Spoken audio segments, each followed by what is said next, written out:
네, 우리 그 안과 질환 가운데 이제 근시 중에서도 고도 근시 질환 판명을 받는 분들이 많이 있는 걸로 알고 있습니다. 이 고도 근시는 어떤 기준에서 이 판명을 하는 겁니까? 네, 그 근시의 정도를 이야기를 할 때 디옵터라는 단위를 쓰게 됩니다. 대체로 1디옵터 정도 되는 근시가 있으면 나은 시력이 보통 0.6 정도 된다고 생각을 할 수가 있고, 그보다 작은 근시가 있는 경우에는 굳이 안경을 쓰지 않아도 일상생활이 대부분 가능합니다. 근데 이제 그것보다 6배 정도 되는 6디옵터 정도 되는 많은 양의 근시가 있는 경우에는 고도 근시라고 하고, 이제 뭐 9디옵터를 넘어가게 되면 초고도 근시라고 합니다. 그러면 이 근시를 오랫동안 방치를 할 경우에 고도 근시가 되는 것인지, 아니면 고도 근시의 원인이 따로 있는 것인지, 이게 궁금한데요. 설명을 좀 부탁드립니다. 네, 고도 근시의 원인은 근시의 원인과 크게 다르지는 않습니다. 일단 유전적인 원인이 가장 크고, 또 가까운 거리의 작업, 즉 뭐 청소년기에 책이나 스마트폰을 지속적으로 너무 오래 보는 것이 근시의 진행을 촉진한다고 알려져 있어서 근거리 작업을 30분 이상 하는 경우에는 5분 정도 멀리 보는 활동을 의식적으로 하는 것이 근시 예방에 중요합니다. 또 이미 상당량의 근시가 있는데 적절하지 않은 안경을 사용하는 경우에도 근시의 진행이 더 발생한다라고 알려져 있어서 근시가 있는 소아나 청소년의 경우에는 6개월마다 안과 검사를 받으시는 것이 권장됩니다. 그러면 이 고도 근시가 문제가 되는 것은 어떤 이유 때문에 문제가 되는 겁니까? 네, 그 근시라는 것이 생기는 기전은 성장기에 안구가 더 커지면서 상대적으로 초점이 망막의 앞에 맺게 되는 것입니다. 그러니까 고도 근시는 상대적으로 안구의 길이가 더 길어져 있고 그에 의한 변성이 나타나게 된다고 볼 수가 있는데요.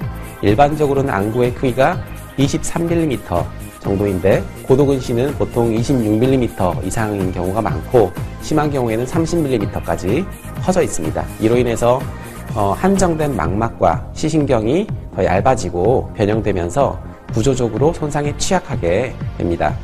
이래서 그 녹내장의 위험이 증가하고 그 얇아진 망막으로 인해서 망막이 또 변성이 되거나 찢어질 위험도 그만큼 증가하게 되는 것입니다. 대체로 녹내장은 4배, 그리고 황반변성은 10배가량 위험이 더 증가하는 것으로 되어 있고, 또 망막박리와 같은 질환의 비율이 높은 것으로 알려져 있어서 정기검진이 필요하다고 볼 수 있습니다. 그러면 이 고도 근시가 심해질 경우에 나중에 실명 위험까지 오는 것인지, 이건 어떻게 저희들이 봐야 되겠습니까?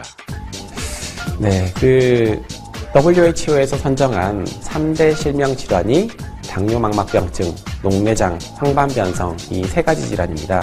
이 질환들이 노년의 시력을 떨어뜨리는 주요 원인이고 일단 생기면 병의 경과를 되돌리기가 어려운 그런 특성이 있습니다.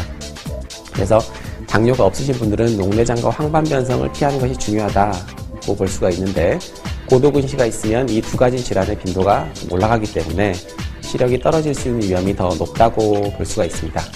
즉 고도근시가 있다는 것은 그 자체로는 시력이 떨어지는 것은 아닙니다. 하지만 그 녹내장이라든가 황반변성과 같은 질환의 가능성이 올라가기 때문에 정기적으로 검진하고 관리할 필요가 있다고 볼 수가 있겠습니다. 그리고 이 고도근시도 분명히 교정 방법이 있지 않겠습니까? 어떤 교정 방법들이 있는지요? 네, 그 고도근시 자체 그 취약성을 교정하는 수술은 없습니다. 하지만 그 고도근시에서 보다 더 좋은 시력을 얻기 위해서 시력 교정 수술은 가능하다고 할 수 있습니다. 대체로 ICL이라든가 아티플렉스와 같은 안내렌즈 삽입술로도 가능하고 또 수정체를 제거하고 인공 수정체를 도수에 맞게 눈 안에 삽입함으로써도 시력 개선이 가능합니다. 그 안내렌즈 삽입술 같은 경우는 두꺼운 안경을 벗을 수 있는 장점이 있는 그런 수술이지만 정확한 사이즈의 렌즈가 눈 안에 들어가는 것이 아주 중요합니다.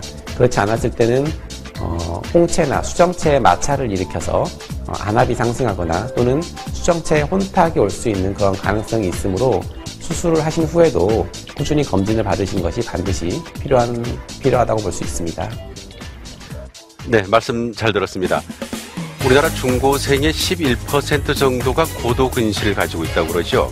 그러니까 그만큼 우리 학생들이 눈 건강에 위험에 빠져 있다, 그런 얘기가 되는데 이게 심하면 실명까지도 갈 수 있기 때문에 빠른 시일 내에 교정을 하고요. 또 더 나빠지지 않도록 생활 습관도 고쳐야 되겠다, 그런 말씀을 드리고요.